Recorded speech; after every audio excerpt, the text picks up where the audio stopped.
السلام علیکم، آپ دیکھ رہے ہیں الحجاز ٹی وی HD۔ آئیے نظر ڈالتے ہیں آج کی اہم خبر پر۔ مزید خبروں کے لیے وزٹ کریں ہماری ویب سائٹ www.alhijaznewshd.tv اور www.alhijaznewshd.app پر۔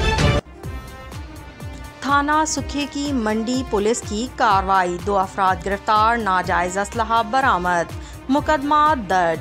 SHO تھانہ سکھے کی منڈی انسپکٹر شہاب اکرم نے پولیس ٹیم کے ہمراہ چوکی سکھے کی کے قریب ناکہ بندی کر رکھی تھی کہ اس دوران ایک گاڑی خطرناک رفتار سے آتی ہوئی دکھائی دی، جسے ڈرائیور محسن احسان ولد احسان اللہ سکنہ موہگی ہنجراوا چلا رہا تھا۔ دوران تلاشی ملزم کے قبضے سے 9mm پستل برآمد ہوا، جس پر ملزم کے خلاف ناجائز اسلحہ رکھنے اور اوور اسپیڈنگ ایکٹ کے تحت مقدمہ نمبر 470/25 درج کر لیا گیا۔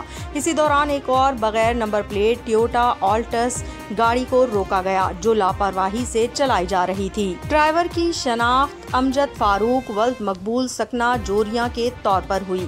تلاشی کے دوران اس کے قبضے سے بھی 9mm پستول برآمد ہوا، جس پر اس کے خلاف ناجائز اسلحہ رکھنے اور تیز رفتاری سے ڈرائیونگ کرنے پر مقدمہ نمبر 471/25 درج کیا گیا۔ حافظ آباد پولیس کے مطابق ناجائز اسلحہ رکھنے والوں اور ٹریفک قوانین کی خلاف ورزی کرنے والوں کے خلاف بلا امتیاز سخت کارروائیاں جاری رکھی جائیں گی، تاکہ عوام کی جان و مال کا تحفظ یقینی بنایا جا سکے۔